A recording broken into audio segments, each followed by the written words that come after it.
Hello everyone. Welcome to learning education में आप सभी का स्वागत है फ्रेंड। आज हम आपके लिए लेकर आए हैं MP police previous year paper 2021। जैसे कि दोस्तों आप सभी जानते हैं कि मध्य प्रदेश सरकार द्वारा हाल ही में एमपी पुलिस कांस्टेबल परीक्षा 2021-22 की डेट घोषित कर चुकी है, जिसके तहत जनवरी से फरवरी में पेपर होने की संभावना बताई जा रही है। तो इसी को देखते हुए यहाँ एक इम्पॉर्टेंट टॉपिक हो जाता है कि हम पिछले कुछ वर्षों के पेपर को हल करें। तो हमारे द्वारा पिछले वर्षों के पेपर को हल कराया जा रहा है। अभी तक के हमारे द्वारा 5 से 6 वीडियो अपलोड कर चुके हैं, उसे भी आप देख लीजिएगा। जैसे कि बता दूं फ्रेंड, यदि आप किसी भी परीक्षा की तैयारी कर रहे हो तो हमें पुराने पेपर जो पिछले कुछ वर्षों में हुई है परीक्षा है, उन प्रश्न पत्रों को हल करना अनिवार्य हो जाता है, क्योंकि इसी को पैटर्न समझकर हम परीक्षा देते हैं। जैसे कि इसमें किस टाइप से प्रश्न आते हैं, कैसे क्वेश्चन पूछे जाते हैं, किस सिलेबस किस टॉपिक से कितने प्रश्न पूछे जाते हैं, या हमें पता चल जाता है और हम आसानी पेपर में हमें आसानी होती है। इसलिए हमारे द्वारा यहाँ वीडियो पे पुराने प्रश्न पत्रों के ऊपर बनाया गया है, जिसके तहत आपको हम एमपी से संबंधित टॉपिक को पूरा कवर किया जाएगा इस वीडियो में।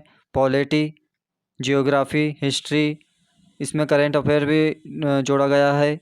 करंट अफेयर के साथ साथ कमीशन वगैरह और विभिन्न संगठन हो गए, चाहे इंडिया के हो या अंतर्राष्ट्रीय या राष्ट्रीय, जियोग्राफी हो या इंडियन जियोग्राफी या इंडियन पॉलिटी, सभी को कवर कराने की कोशिश की गई है।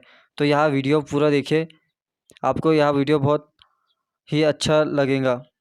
इसे बिना स्किप किए देखें ताकि आपको अच्छे से समझ बन सके। हमारे द्वारा इस वीडियो में सभी क्वेश्चन को 4 विकल्पों के रूप में दर्शाया गया है, जैसे कि परीक्षा में आता है, ताकि आपको परीक्षा पेपर सॉल्व करने में आसानी हो। तो चलिए शुरू करते हैं। शुरू करने से पहले बता दूं फ्रेंड, यदि आपने अभी तक हमारा चैनल लर्निंग एजुकेशन को सब्सक्राइब नहीं किया है तो सब्सक्राइब जरूर करें और इसे अधिक से अधिक शेयर करें तथा बेल आइकन को दबाना ना भूलें, ताकि आपको हमारे वीडियो के नोटिफिकेशन समय समय पर मिलते रहे। तो चलिए पेपर की शुरुआत करते हैं।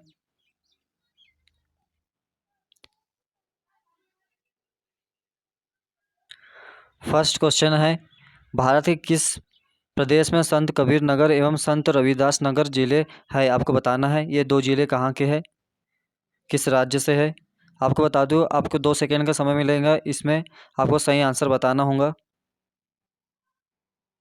तो इसका राइट आंसर होगा मध्य प्रदेश। मध्य प्रदेश में संत कबीर नगर एवं संत रविदास नगर 2 जिले हैं। चलिए अगले क्वेश्चन पे आते हैं। अगला क्वेश्चन है, मध्य प्रदेश के सबसे छोटे जिले का नाम बताइए। इसमें 4 जिले दिए गए हैं मध्य प्रदेश के, आपको बताना है इसमें से सबसे छोटा जिला कौन सा है।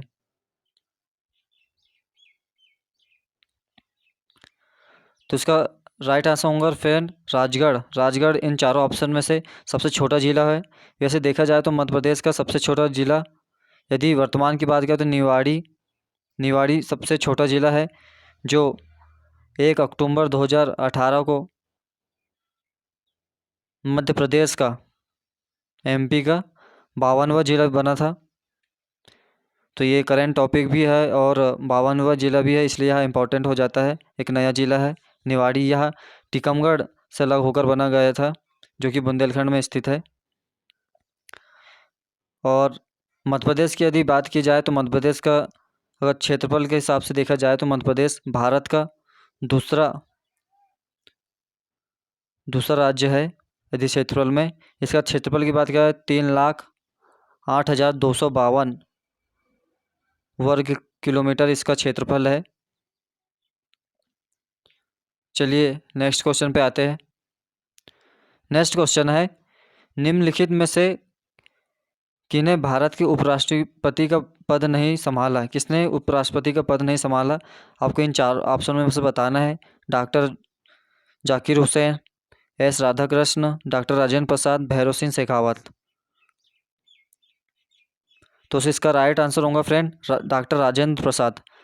डॉक्टर राजेंद्र प्रसाद द्वारा इन्हें उपराष्ट्रपति का पद नहीं इन्होंने संभाला नहीं, क्योंकि ये राष्ट्रपति का पद संभाला। ये देखा जाए तो ये भारत के प्रथम राष्ट्रपति बने। इनका कार्यकाल लगभग दो बार रहा इनका कार्यकाल, 5 वर्ष। तो ये याद रखना, डॉक्टर राजेंद्र प्रसाद भारत के प्रथम राष्ट्रपति थे।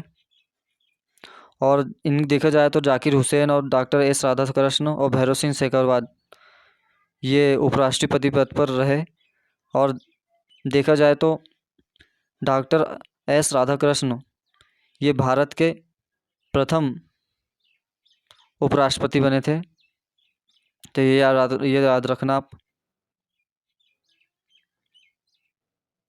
एक बार पूरे उपराष्ट्रपति की पद देख लेते हैं। जैसे कि बता दूं आपको, प्रथम मैंने बताया कि प्रथम अगर उपराष्ट्रपति की बात की तो सर्वपल्ली राधाकृष्ण जी पहले उपराष्ट्रपति थे। फिर उसके बाद जाकिर हुसैन, फिर वीवी गिरी, गोपाल स्वरूप पाठक चौथे बने। फिर 5वें नंबर के बीडी जस्ती बने। 6वें नंबर के देखा जाए तो न्यायमूर्ति मोहम्मद हिदायतुल्लाह, जो कि मध्य प्रदेश के पहले उच्च न्यायालय के सीजेए भी बने थे। ये उच्च न्यायालय के मुख्य न्यायाधीश बने थे ये। और आर वेंकटरमन, शंकर दयाल शर्मा 8वें नंबर के थे। 9वें नंबर के आर नारायण थे। 10वें नंबर की बात की जाए तो कृष्णकांत थे। 11वें नंबर में भैरव सिंह शेखावत और 12वें नंबर में मोहम्मद अंसारी। और अभी देखा जाए वर्तमान में एम वेंकैया नायडू वर्तमान में उपराष्ट्रपति पे पद पर है। तो आप इन लिस्ट के स्क्रीनशॉट ले लीजिएगा। ये क्रम भी पूछ लिए जाते हैं एग्ज़ाम में, तो काफ़ी इम्पोर्टेंट है। चलिए नेक्स्ट पे बढ़ते हैं। नेक्स्ट है बॉक्साइट एल्यूमिनियम का एक अयस्क है। यह इनमें से प्रचुर मात्रा में पाया जाता है। कहाँ पाया जाता है, किस खदान में, आपको बताना है। बॉक्साइट के बारे में पूछा है यहाँ पर।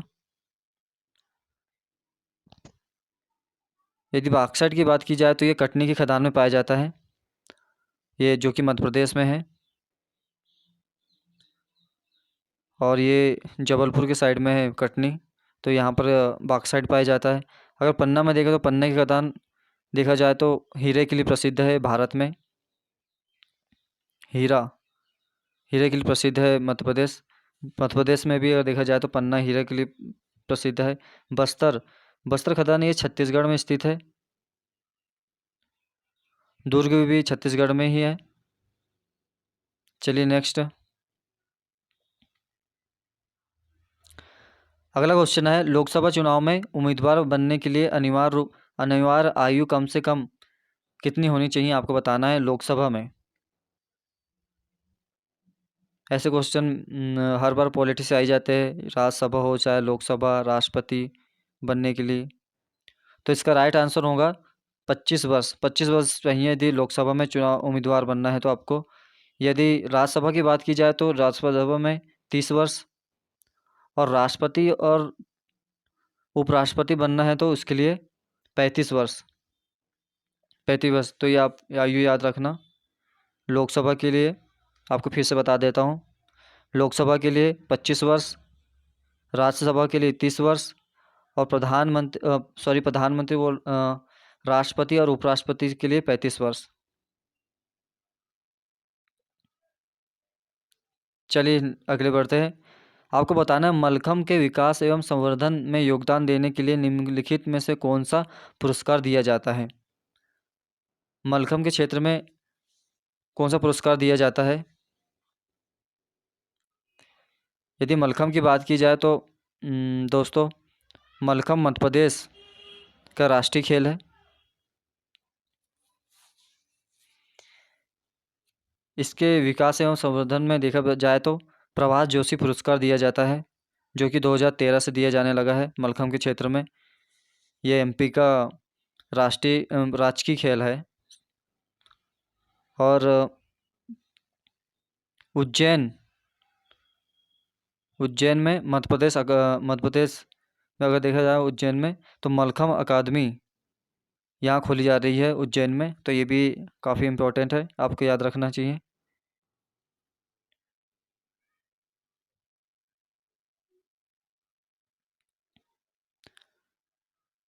नेक्स्ट क्वेश्चन है, भारतीय वायुसेना में एयर मार्शल के पद तक पहुंचने वाली प्रथम महिला कौन सी है? आपको ये बताना है।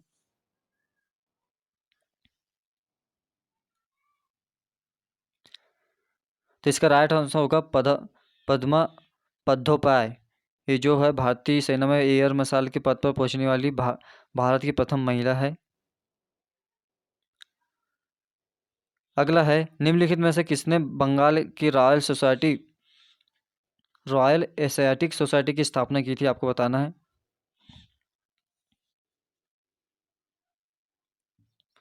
तो इसका राइट आंसर होगा फैन विलियम जोन्स द्वारा बंगाल में रॉयल एशियाटिक सोसाइटी की स्थापना की गई थी। तो अब ये याद रखना।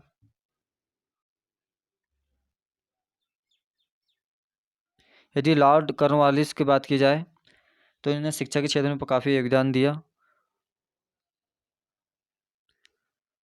अगला क्वेश्चन है, लोकसभा चुनाव में उम्मीदवार बनने के लिए अनिवार्य आयु कम से कम कितनी होनी चाहिए? ये रिपीट हो गया क्वेश्चन। चलिए, इसका राइट आंसर थर्ड होगा 25 वर्ष। अगला क्वेश्चन है, निम्नलिखित में कौन सा आंध्र प्रदेश का शास्त्रीय नृत्य है? आपको बताना है इनमें से कि आंध्र प्रदेश का कौन सा नृत्य है।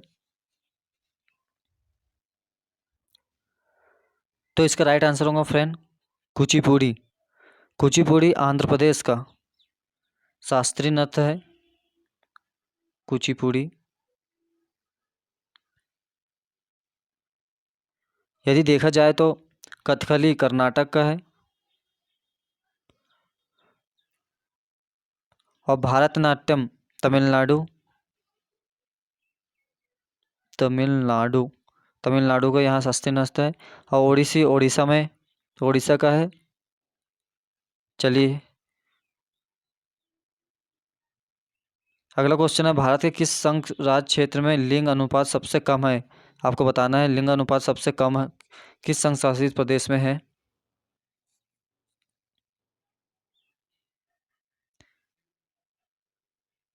यदि देखा जाए तो चारों केंद्र शासित प्रदेश ही है, लक्षद्वीप भी, दादर एवं नागर हवेली, अंडमान निकोबार, दमन और दीव। अगर वर्तमान में देखा जाए तो 8 केंद्र शासित प्रदेश है और राज्यों की बात की जाए तो 28 राज्य और 8 केंद्र शासित प्रदेश है। अभी दोनों दादर एवं नागर हवेली और दमन और दीव दोनों को मर्ज कर दिया गया है और जम्मू कश्मीर और लद्दाख दोनों को अलग अलग कर दिया गया है। तो ये दोनों केंद्र शासित बन चुकी है, इन दोनों को मर्ज किया है। इसलिए वर्तमान में अगर पूछा जाए केंद्र शासित प्रदेशों की संख्या तो 8 होंगी इसकी।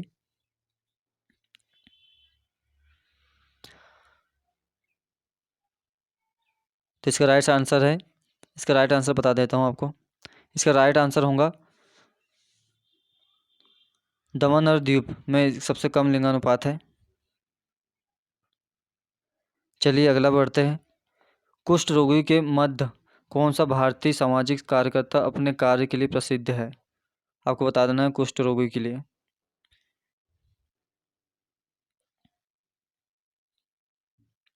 चलिए इसका राइट आंसर देखते हैं। इसका राइट आंसर होगा बाबा आमटे जी ने काफ़ी सहयोग दिया कुष्ठ रोगों के लिए। तो इसका राइट आंसर होगा सेकेंड। अगला है, भारत का प्रथम परमाणु ऊर्जा केंद्र कौन सा है? आपको इनमें से बताना है। 4 ऑप्शन है आपके पास, काकरापारा परमाणु ऊर्जा केंद्र, मद्रास परमाणु ऊर्जा स्टेशन, राजस्थान परमाणु ऊर्जा स्टेशन और तारापुर शक्ति केंद्र। यदि प्रथम परमाणु ऊर्जा केंद्र की बात की जाए तो तारापुर शक्ति केंद्र प्रथम है भारत का। चलिए अगले पर बढ़ते हैं। अगला क्वेश्चन है, भारतीय संविधान के जनक के रूप में किसे जाना जाता है? ये तो आप काफ़ी काफ़ी चर्चित है ये क्वेश्चन और सभी को याद भी रहना चाहिए। और जहाँ तक कि मुझे लगता है सभी को याद होगा, भारतीय संविधान के जनक के रूप में B.R. अम्बेडकर जी को माना जाता है। इन्हें काफ़ी सहयोग दिया संविधान लिखने में और काफ़ी विश्लेषण करने के बाद संविधान को बनाया गया है। इनकी भूमिका महत्वपूर्ण है संविधान में। और अनुसूचित जाति और जनजाति के क्षेत्र में भी काफ़ी इन्होंने योगदान दिया। अगर इनकी बात की जाए तो ये मध्य प्रदेश के महू जिले में उनका जन्म हुआ था। तो आपको याद रखना है, मध्य प्रदेश के है ये, मध्य प्रदेश के भी महू महू जो कि इंदौर जिले में है, यहाँ का इनका जन्म स्थली है। अगला क्वेश्चन बढ़ने से पहले आपको बता दूं फ्रेंड, हमारे द्वारा अंतर्राष्ट्रीय संगठन, जितने भी अंतर्राष्ट्रीय संगठन है, उन सबको एक वीडियो के माध्यम से हमने समझाया है, जो कि आपको प्ले लिस्ट में मिल सकता है हमारे द्वारा। इसमें इसके गठन के बारे में, इसकी स्थापना कब हुई थी, इसके सदस्य, इसके अध्यक्ष, वर्तमान जो कि अभी नवंबर 2021 तक के अपडेट करके बताया है। यदि आप किसी भी परीक्षा की तैयारी कर रहे हो तो यह इम्पोर्टेंट टॉपिक हो जाता है, तो आप इसे ज़रूर देखें। इसमें सभी संगठनों को शामिल किया गया है। चलिए अगले क्वेश्चन में बढ़ते हैं। अगला क्वेश्चन है, सामान्यतः किन्हें आधुनिक हिंदी साहित्य के पिता कहा जाता है?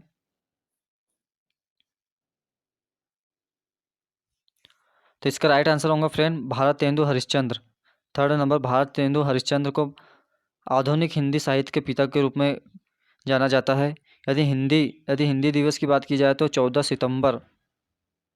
सितंबर को हिंदी दिवस मनाया जाता है। ये भी याद रखना आपको। ऐसे क्वेश्चन भी पीछे पूछ लिए जाते हैं कभी कभार कि किस दिन कौन सा दिवस मनाया जाता है।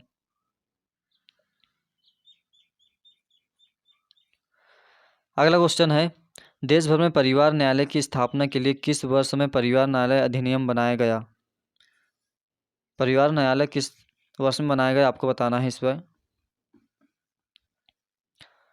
तो इसका राइट आंसर होगा 1984 में अधिनियम में आया था परिवार न्यायालय स्थापित करने के लिए। अगला क्वेश्चन है आपके लिए, निम्नलिखित में से भारत के किस शहर में प्रथम मेट्रो रेल का परिचालन किया गया था? प्रथम बार। अभी तो काफ़ी शहरों में मेट्रो की शुरुआत हो चुकी है, जैसे कोलकाता, दिल्ली, बेंगलोर, अपने नागपुर में भी हो चुकी है, और बहुत से राज्य है जो जिसमें मेट्रो ट्रेन लगभग चालू हो गई है। तो प्रथम की अगर बात की जाए तो प्रथम में कोलकाता में प्रथम मेट्रो ट्रेन की शुरुआत हुई थी, जो कि 1984 के आसपास इसकी ट्रेन की शुरुआत हुई थी।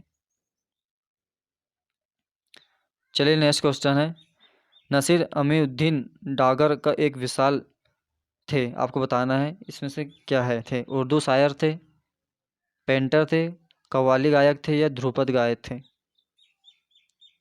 नसीर अमीनुद्दीन डागर। चलिए इसका राइट आंसर देखते हैं। इसका राइट आंसर है ध्रुपद गायक थे नसीर अमीनुद्दीन डागर जी।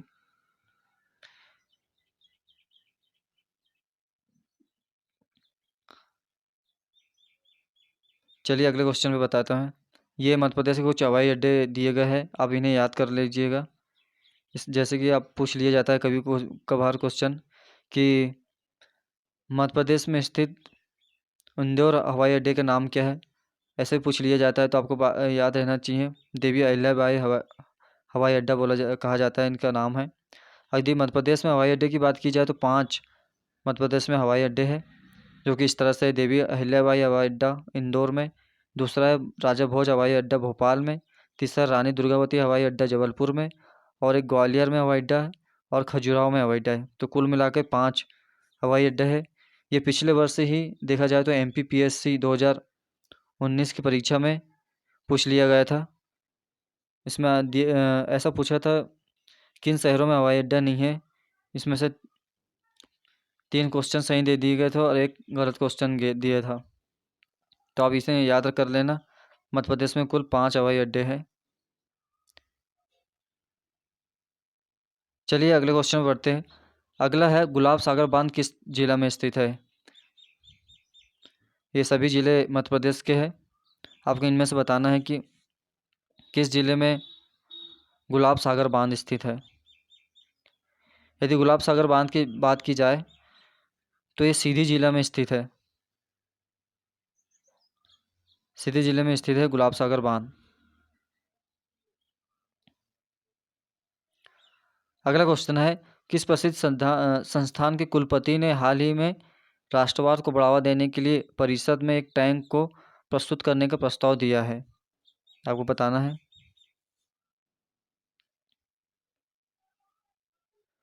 यदि फ्रेंड इसके राइट आंसर की बात की जाए तो जवाहरलाल नेहरू विश्वविद्यालय द्वारा राष्ट्रवाद को बढ़ावा देने के लिए एक परिषद में एक टैंक को प्रस्तुत करने का प्रस्ताव दिया है। तो इसका राइट आंसर होगा जवाहरलाल नेहरू विश्वविद्यालय। चलिए अगला क्वेश्चन है, एक बुक पे से क्वेश्चन है, डिस्कवरी ऑफ इंडिया किसके द्वारा लिखी गई, आपको बताना है। ऐसे क्वेश्चन में मिल जाते हैं तो आपको बहुत से किताबों का नाम याद रखना है कि किसके द्वारा लिखी गई है।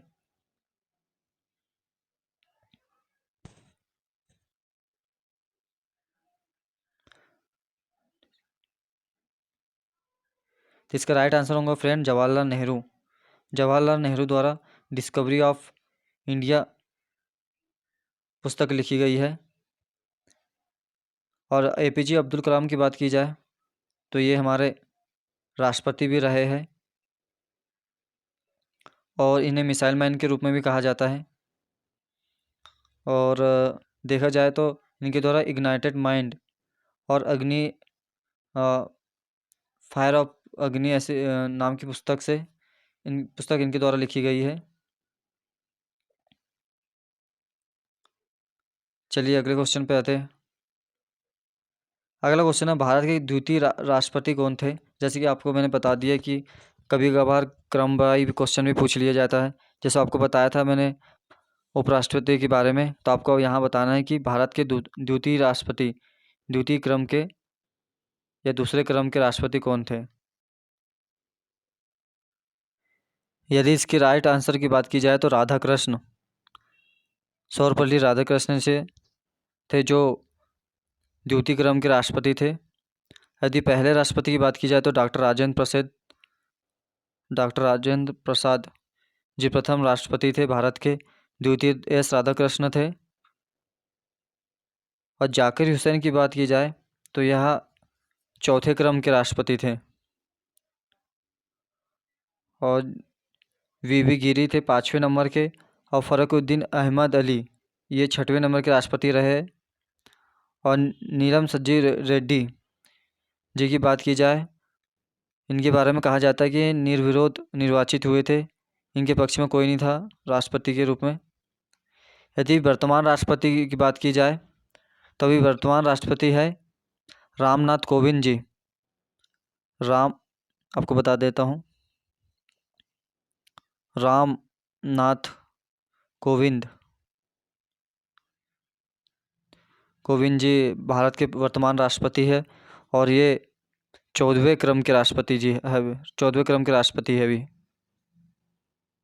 चलिए अगले बढ़ते हैं। अगला है, भूटान आंदोलन के प्रवर्तक कौन थे? आपको बताना है। यदि भूटान आंदोलन की बात की जाए तो इसके प्रवर्तक के रूप में विनोबा भावे जी, विनोबा भावे भूटान आंदोलन के प्रवर्तक थे।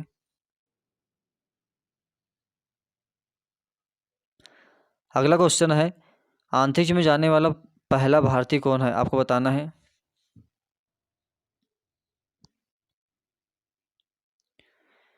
ऐसे प्रथम वाले क्वेश्चन भी आप याद रखना कि भारत में प्रथम या प्रथम पुरुष या प्रथम महिला, ऐसे क्वेश्चन भी विविध के रूप में हर परीक्षा में आते हैं। एक क्वेश्चन, एक या दो क्वेश्चन हर बार मिल ही जाता है किसी भी परीक्षा में, तो आप इन सभी को याद कर लीजिएगा। तो इसका राइट आंसर होगा राकेश शर्मा।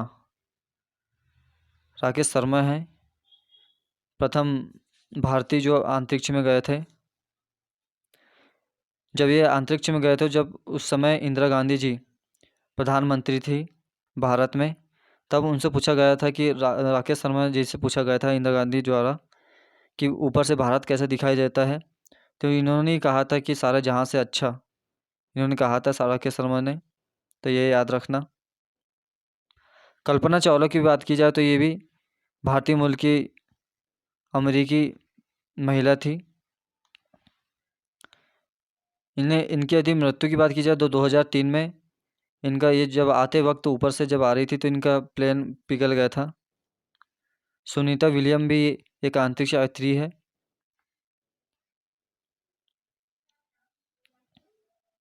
चलिए अगले क्वेश्चन पे आते हैं। आपको बताना है जबलपुर जो कि एक महत्वपूर्ण शहर है मध्य प्रदेश का, किस क्षेत्र के अंतर्गत आता है?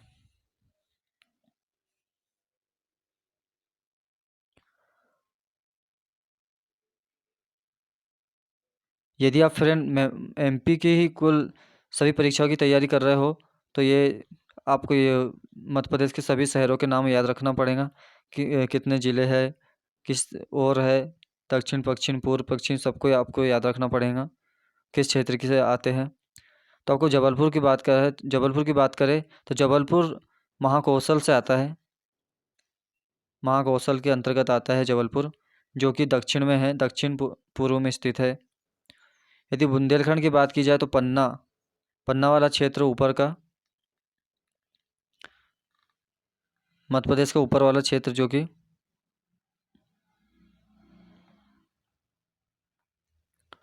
पन्ना आता है। यदि मालवा की बात की जाए तो मालवा में इंदौर, यदि यहाँ बड़े शहरों में बात की जाए तो इंदौर यहाँ से है।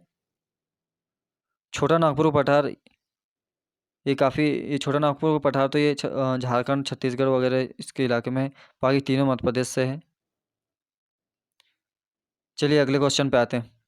अगला क्वेश्चन है उदयगिरी और खंडागिरी गुफाएं कहाँ स्थित है? आपको राज्यों के नाम दिए गए हैं, उनमें से बताना है।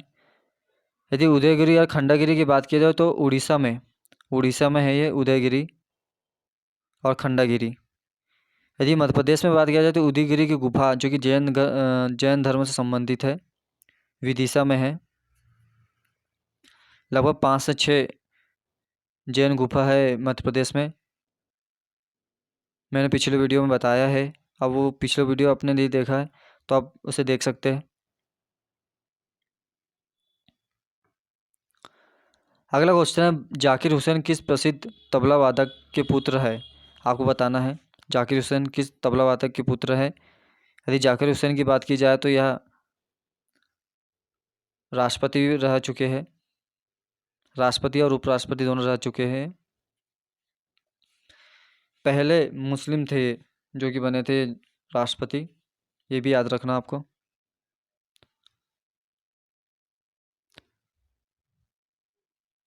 तो इसका राइट आंसर होगा आला राखा के पुत्र थे जाकिर हुसैन जी। चलिए नेक्स्ट क्वेश्चन है भारत ने अपना पहला क्रिकेट विश्व कप कब जीता था? आपको ये बताना है, यहाँ पहला पूछा गया है। अब यदि आप परीक्षा में बैठो तो क्वेश्चन को पूरा पढ़ लीजिएगा एक बार, क्योंकि कभी कभार नहीं है, नहीं है और है, इनमें काफ़ी डाउट होता है बच्चों को। प्रश्न थोड़ा सा पढ़ लिया जाता है, उसके माध्यम से आप सही करके आ जाते हो, बाद में पता चलता है कि वो गलत था। तो ऐसा ना करिए, आप इन्हें पहले एक बार पूरी तरह से पढ़ लीजिएगा। तो इसका राइट आंसर होगा 1983। 1983 में भारत ने पहला विश्व कप जीता था। इसके ऊपर से 83 मूवी बन रही है जिसमें रणवीर सिंह मुख्य रोल निभा रहा है। खैर वो आगे की बात है। चलिए अगले क्वेश्चन पे आते हैं अपन। अगले क्वेश्चन पे बढ़ने से पहले आपको बता दूं, जैसे कि आप जान चुके होंगे नोबेल पुरस्कार 2021 की घोषणा कर चुकी है। तो यह काफ़ी इम्पोर्टेंट टॉपिक है नोबेल पुरस्कार, इससे भी परीक्षा में क्वेश्चन मिल ही जाते हैं लगभग। तो अब यदि आपने वीडियो नहीं देखा है तो आप हमारे प्लेलिस्ट में जाकर देख सकते हैं। हमारे द्वारा इसकी लिंक डिस्क्रिप्शन बॉक्स में भी दे दी गई है, आप वहाँ से भी देख सकते हैं इसे। चलिए नेक्स्ट क्वेश्चन पे बढ़ते हैं। नेक्स्ट क्वेश्चन है नर्मदा नदी का उद्गम स्थान कहाँ है? ये काफ़ी इंपॉर्टेंट प्रश्न है। नर्मदा नदी,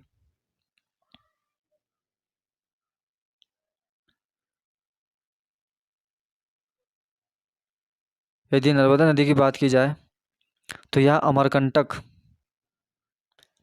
जो कि सतपुड़ा पर्वत के पूर्वी क्षेत्र मैकाल श्रेणी पर स्थित अनूपपुर जिला में स्थित है। अनूपपुर जिले के अमरकंटक में स्थित है ये नर्मदा नदी, मध्य प्रदेश में। और भेड़ाघाट भी नर्मदा नदी पर स्थित ही है। अगर इधर देखा जाए तो ये 14 से 15 ज़िले से होकर बहती है नर्मदा नदी। अगर कुल लंबाई की बात की जाए इसकी तो 13-12 किलोमीटर कुल लंबाई है इसकी, और यह पूर्व से पश्चिम की ओर बहती है। ऐसी केवल 2 या 3 या 4 ही नदी है जो कि पूर्व से पश्चिम की ओर बहती है, बाकी सभी नदियाँ पश्चिम से पूर्व की ओर बहती है। एक तो नर्मदा हो गई, दूसरी ताप्ती, और तीसरी माही। माही नदी भी जो कि धार जिले से बहती है। और ताप्ती की बात की जाए तो ये मुल्ताई जो कि बैतूल जिले से है। आपको इतना याद रखना नर्मदा नदी के बारे में। नर्मदा नदी पर ही सरदार सरोवर बांध है जो कि गुजरात में काफ़ी चर्चित है। इसमें काफ़ी परियोजना भी, लगभग 3000 परियोजनाएँ चल रही है इस नर्मदा नदी पर। भेड़ाघाट, जबलपुर, होशंगाबाद, ये काफ़ी शहर इस पर बसे हुए हैं। ओमकालेश्वर, महेश्वर। चलिए इतना काफ़ी है नर्मदा नदी से। अगला क्वेश्चन है, भारतीय नौसेना का सेवा में एकमात्र सक्रिय विमान वाहक कौन सा है? आपको बताना है सक्रिय। यदि इसकी राइट आंसर की बात की जाए तो INS विराट एक सक्रिय नौसेना का सक्रिय वाहक है। चलिए अगले क्वेश्चन में बढ़ते हैं। अगला क्वेश्चन है, किस उच्च न्यायालय ने हाल ही में सप्ताह में एक बार शैक्षणिक संस्थानों में वंदे मातरम को गाना अनिवार्य कर दिया गया है? आपको बताना है। तो इसका राइट आंसर होगा फ्रेंड मद्रास उच्च न्यायालय द्वारा सप्ताह में एक बार वंदे मातरम गाना अनिवार्य कर दिया गया है। अगला है, 2016 में निम्नलिखित में से कौन से अंतर महाद्वीपीय बैलिस्टिक मिसाइल का 5,000 किलोमीटर से अधिक पारस की क्षमता सफलतापूर्वक परीक्षण किया गया था? तो इसका राइट आंसर होगा अग्नि 5। आपको इस अंतरिक्ष प्रौद्योगिकी में भी काफ़ी क्वेश्चन पूछ लिया जाता है, तो आप इन्हें भी याद रख लेना। अग्नि 5 किस प्रकार की, त्रिशूल, नाग, ब्रह्मोस, ये किस टाइप से मिसाइल है, सतह से सतह या सतह से हवा में या आकाश में, इस टाइप से भी क्वेश्चन बन जाता है, तो आप उन्हें एक बार देख लिया गया। तो इसका राइट आंसर होगा अग्नि 5। गौतम बुद्ध का जन्म कहाँ हुआ था? आपको बताना है। गौतम बुद्ध, ये तो काफ़ी इम्पोर्टेंट क्वेश्चन है। जैन धर्म होगा या बौद्ध धर्म होगा, काफ़ी इम्पोर्टेंट है, तो आप इन्हें भी एक बार देख लीजिए। तो इसका राइट आंसर होगा लुम्बिनी नामक स्थान पर जो कि नेपाल में स्थित है, में गौतम बुद्ध का जन्म हुआ था। इन्होंने ही बौद्ध धर्म की स्थापना की गई है। चलिए गौतम बुद्ध के बारे में कुछ जान लेते हैं। यदि गौतम बुद्ध के बारे में जानते हैं, इन्हें बता, जैसे कि मैं बता दिया आपको कि बौद्ध धर्म की स्थापना की गई थी। इन्हें एशिया का ज्योतिष पुंज, लाइट ऑफ एशिया भी कहा जाता है।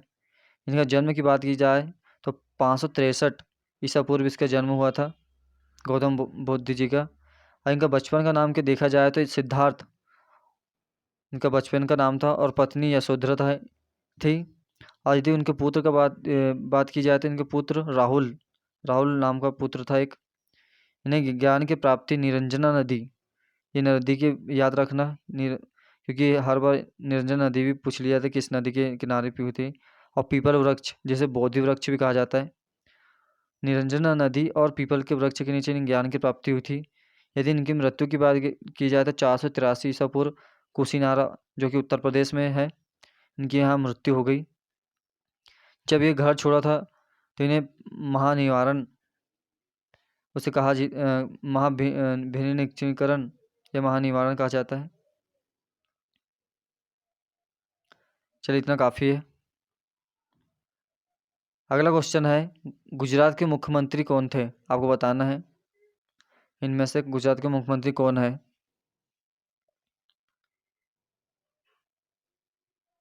यदि फ्रेंड गुजरात के मुख्यमंत्री की जगह बात किया जाए तो विजय रूपाणी। यदि 2017, ये क्योंकि ये यहाँ 2000 पुराना प्रश्न पत्र है को सॉल्व करवा रहा है, तो यह 2017 का पेपर था। आपको बताना भूल गया मैं। 2017 के पेपर था ये पुलिस कांस्टेबल का। तो उसमें पूछा गया था कि गुजरात के मुख्यमंत्री कौन है, तो विजय रूपाणी वहाँ के उस टाइम के मुख्यमंत्री थे।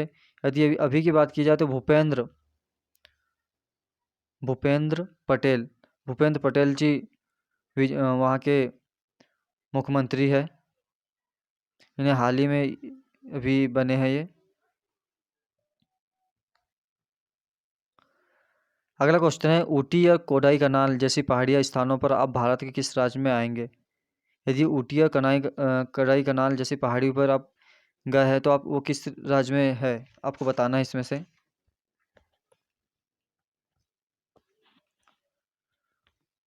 तो यह तमिलनाडु राज्य में स्थित है, ऊटी और कोडाई कनाल। या काडानम की पहाड़ियाँ वगैरह भी यहाँ पर स्थित है। कन्याकुमारी जो कि तमिलनाडु में स्थित है। चलिए अगले बढ़ते हैं। आपको बताना है भारत के 10वें प्रधानमंत्री जो मध्य प्रदेश में पैदा हुए थे, जिसका जन्मदिन गुड गवर्नेंस डे के रूप में मनाया जाता है। जैसे कि आपने को बता दिया कि राष्ट्रपति हो चाहे उपराष्ट्रपति, ये काफ़ी इम्पोर्टेंट है। राष्ट्रपति पॉलिटी में राष्ट्रपति, उपराष्ट्रपति और प्रधानमंत्री, इन तीनों को आप याद कर लेना, क्योंकि ये पूछ ही लिए जाते हैं, या चाहे वो क्रमवाई हो या पहला हो या वर्तमान हो, किसी भी क्रम में पूछ लिए जाते हैं, तो यहाँ आप याद कर लीजिएगा। यदि इस क्वेश्चन की बात की जाए तो अटल बिहारी वाजपेयी जी जो 10वें प्रधानमंत्री थे, इनका कार्यकाल 1999 में भी रहा, या 2-3 बार बने इनके सरकारी। 19 कब सबसे कम दिनों तक के भी रहे थे, एक बार 13 दिन तक के, उसके बाद बने या 2 साल के लिए, फिर उसके बाद 3 साल के लिए, ऐसे करके 3 बार कार्यकाल रहा था इनका, 2 से 3 बार। तो ये इनकी यदि बात की जाए तो यह मध्य प्रदेश के ग्वालियर जिले से बिलोंग करते हैं, अटल बिहारी वाजपेयी जी। और इन्हीं के जन्मदिन पर गुड गवर्नेंस डे के रूप में मनाया जाता है। तो ये आप इतना याद रखना आपको अटल बिहारी वाजपेयी जी के। और एक और बात है, अभी जो चंबल एक्सप्रेस वे है मध्य प्रदेश में, उसका नाम भी अटल बिहारी वाजपेयी प्रोग्रेस वे कर दिया गया है। तो ये भी काफ़ी इम्पोर्टेंट नाम है। और एक और हबीबगंज स्टेशन जो कि भोपाल में है, हबीबगंज रेलवे स्टेशन, इसका नाम भी अटल बिहारी वाजपेयी रेलवे स्टेशन नाम रखने की भी मध्य प्रदेश सरकार द्वारा सिफारिश की गई है। तो इतना आपको याद रखना होगा। चलिए अगले बढ़ते हैं। अभिनव भारत की स्थापना किसके द्वारा की गई थी, आपको बताना है।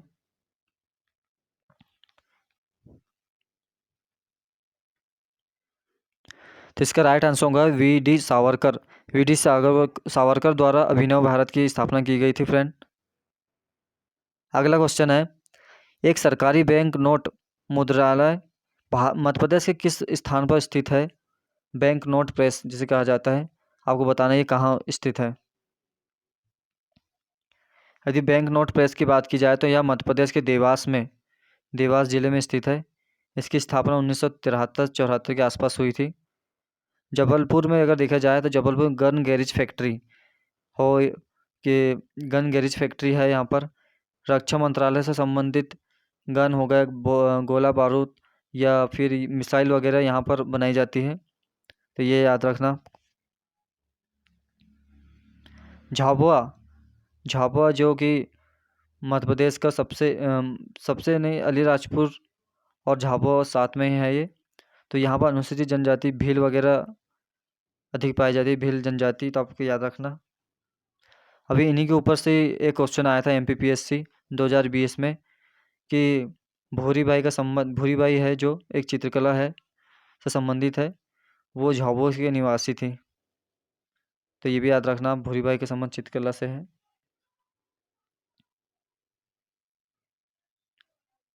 चलिए अगले बढ़ते हैं। अगला क्वेश्चन है, राजवाड़ा महल कहाँ स्थित है, आपको बताना है।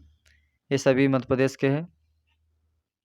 यदि राजवाड़ा महल की बात की जाए तो यह इंदौर में स्थित है। राजवाड़ा महल इंदौर का काफ़ी चर्चित है राजवाड़ा। यदि आप कभी इंदौर गए तो यहाँ पर ज़रूर घूम कर आना, काफ़ी मार्केट है ये, काफ़ी अच्छा। चलिए अगले क्वेश्चन पे आते हैं। अगला क्वेश्चन है, कोलकाता में ईडन गार्डन एक स्टेडियम है, ईडन गार्डन कौन सा स्टेडियम है, किस खेल से संबंधित आपको बताना है। यदि ईडन गार्डन की बात की जाए तो यह क्रिकेट से संबंधित है ईडन गार्डन स्टेडियम। यहाँ आपको बता दूं फ्रेंड, यहाँ पर दो क्वेश्चन बन सकते हैं, जैसे कोलकाता ईडन गार्डन स्टेडियम कहाँ स्थित है, एक ये क्वेश्चन होगा, और ईडन गार्डन स्टेडियम किस खेल से संबंधित है, ऐसे भी पूछा जा सकता है। तो दोनों का आंसर होगा ये क्रिकेट से संबंधित है और कोलकाता में स्थित है। अगला है कानून और न्याय के केंद्रीय मंत्री कौन है। कानून और न्याय मंत्री कौन है आपको बताना है। तो इसका राइट आंसर होगा रविशंकर प्रसाद जी, कानून एवं न्याय मंत्री है अभी हाल वर्तमान में भी बात की जाए तो। और निर्मला सीतारमण जी वित्त मंत्री है वर्तमान में, इनका कार्यकाल 2 वर्ष हो चुके हैं अभी। पहले कार्यकाल की बात की जाए तो यह रक्षा मंत्री थी पहले कार्यकाल में, अभी दूसरे कार्यकाल में यह वित्त मंत्री है।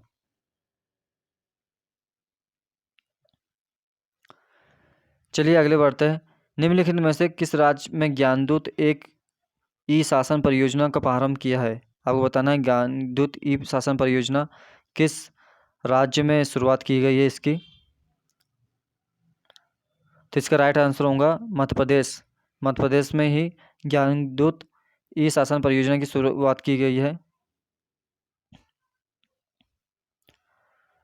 चलिए अगले क्वेश्चन, टाटा सन्स के अध्यक्ष कौन है आपको बताना है।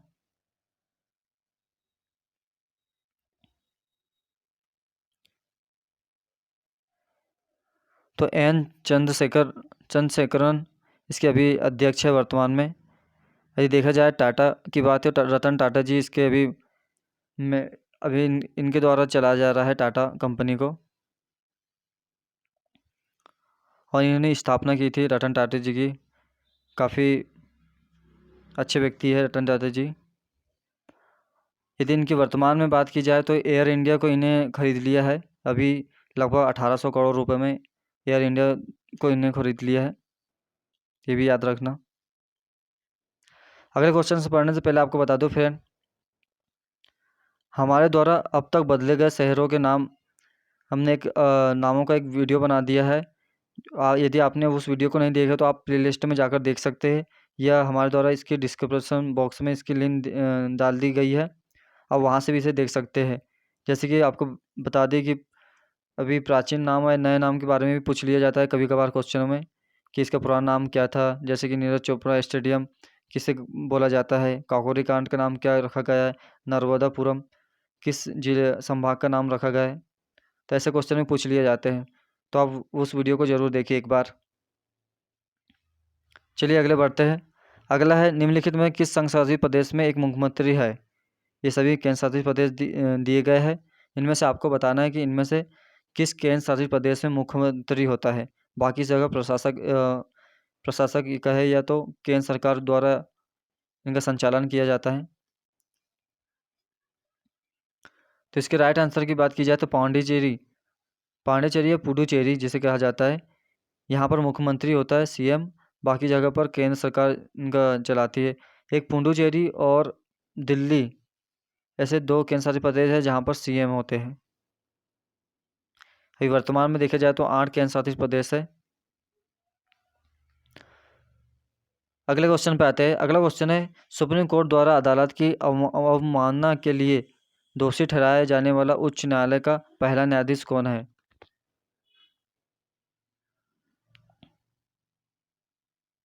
तो इसका राइट आंसर होगा जस्टिस CS कर्णन।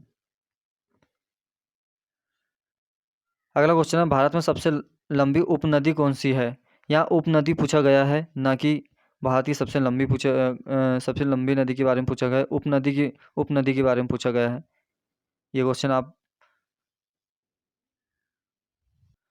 यदि इसके राइट आंसर की बात की जाए फ्रेंड, तो इसका राइट आंसर होगा यमुना नदी, जो कि भारत की सबसे लंबी उपनदी है। यदि ये देखा जाए तो यह गंगा नदी की सहायक नदी है, सबसे बड़ी सहायक नदी है गंगा नदी की, जो कि गंगा के साथ साथ आकर बहते हुए या उत्तर प्रदेश में मिल जाती है यमुना। और गंगा भारत की सबसे लंबी नदी है। यदि व्यास और रावी नदी की बात की जाए तो ये दोनों सिंधु नदी में मिल जाती है। रावी, ब्यास, झेलम, सतलज, ये सभी नदी सिंधु नदी में मिल जाती है। आपको बताना मध्य प्रदेश का राजकीय पशु कौन सा है। ये काफ़ी इम्पोर्टेंट है क्वेश्चन।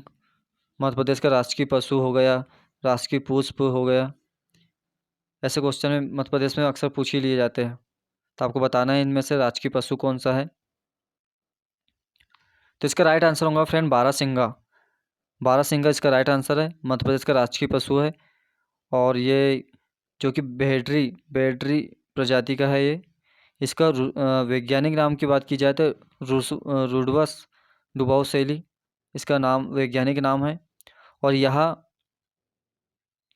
अगर इसके स्थान की बात की जाए तो यह कान्हा किसली राष्ट्रीय उद्यान, जो कि मध्य प्रदेश का सबसे बड़ा राष्ट्रीय उद्यान है, उसमें एकमात्र राष्ट्रीय उद्यान है जहाँ पर बारहसिंगा पाया जाता है। इसके नाम पर एक मोटो भी है, या इसका देखा जाए तो इसका मोटो एक भूर सिंह नाम से एक इसका लोगो बनाया गया है। पहला ऐसा राजकीय यदि देखा जाए तो भारत में जहाँ पर इसका ऐसा लोगो बनाया गया है भूर सिंह नाम से, जो कि एक बारहसिंगा है। चलिए इतना काफ़ी है इसके लिए। अगला बढ़ते हैं। अगला है असहयोग आंदोलन को किसके कारण रोक दिया गया था। आपको बताना है असहयोग आंदोलन को किसके द्वारा रोका गया था।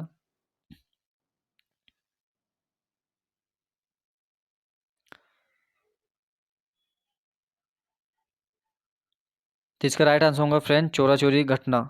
चोरा चोरी की घटना हुई थी, तब से असहयोग आंदोलन को रोक दिया गया था, क्योंकि इससे काफ़ी गांधी जी काफ़ी नाराज़ हो चुके थे। इस वजह से इसी वजह से ये आंदोलन को रोक दिया गया था। यदि चोरा चोरा की घटना बात की जाए तो यह 5 फरवरी 1922 में हुई थी चोरा चोरी की घटना। और जलियांवाला हत्याकांड की बात की जाए तो यह 14 नवंबर 1919 को 14 जनवरी 1919 को जलियांवाला बाग हत्याकांड की घटना घटी थी, जिसमें काफ़ी सारे हिंदुओं के ऊपर गोली मार दी गई थी, जिसमें उनकी मृत्यु हो गई थी। अंग्रेज डायर था जिसने मारी थी गोली।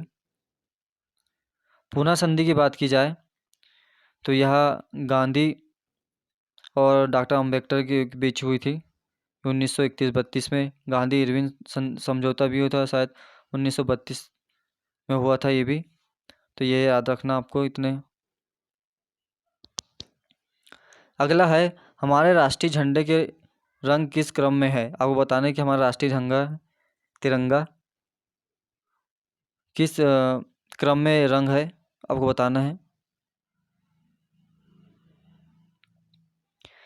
यदि तिरंगे की बात की जाए तो इसमें सबसे पहला रंग केसरिया आता है, उसके बाद सफ़ेद रंग आता है और उसके बाद हरा रंग आता है। तो ये याद रखना, ऐसे प्रश्न पूछ लिया जाता है कभी कभार। नेक्स्ट क्वेश्चन है भारत का पहला पैरा एथलीट कौन है जिसे खेल रत्न से सम्मानित किया जाएगा। तो इसमें पहला पूछा है, तो इसका राइट आंसर होगा फैन देवेंद्र झंझरिया जी है, जो पहला पैरा एथलीट है, इन्हें सम्मानित किया जाएगा। दीपा मलिक भी पैरा एथलीट है, और मरियप्पन थंगावेलु ये सभी पैरा एथलीट है।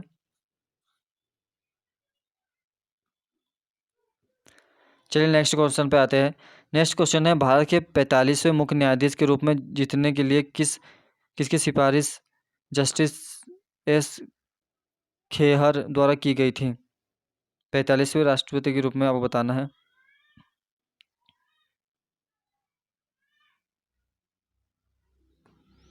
तो इसका राइट आंसर होगा दीपक मिश्रा जी थे 45वें राष्ट्रपति बोल रहे सॉरी मुख्य न्यायाधीश सुप्रीम कोर्ट के। इसकी सिफारिश की गई थी। और 46वें अगर देखा जाए तो रंजन गोगोई जी भी बने हैं, यदि वर्तमान की बात की जाए तो एम रमन्ना जी वर्तमान में मुख्य न्यायाधीश है सुप्रीम कोर्ट के, एम रमन्ना जी।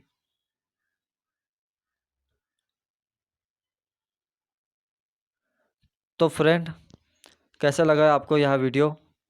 हमें कमेंट बॉक्स में भी बता सकते हैं आप। और यदि वीडियो अच्छा लगा हो तो इसे अधिक से अधिक शेयर करें और इसे लाइक और शेयर भी करें। और ये रहा आपका आज का सवाल। आपको बताना है मध्य प्रदेश का राजकीय पुष्प कौन सा है, और इसका आपको वैज्ञानिक नाम भी बताना है कि इसका वैज्ञानिक नाम क्या है और कौन सा पुष्प है। तो फ्रेंड, ऐसे ही वीडियो के लिए आप हमसे बने रहिए। हमारे द्वारा सभी विषय की तैयारी कराई जाती है, तो आप हमसे जुड़े रहिए। और यदि आपने अभी तक के चैनल को सब्सक्राइब नहीं किया है तो फ्रेंड आप इसे सब्सक्राइब ज़रूर कर लें और बेल आइकन को दबाना ना भूलें, ताकि आपको समय समय पर हमारी वीडियो मिलते रहे। और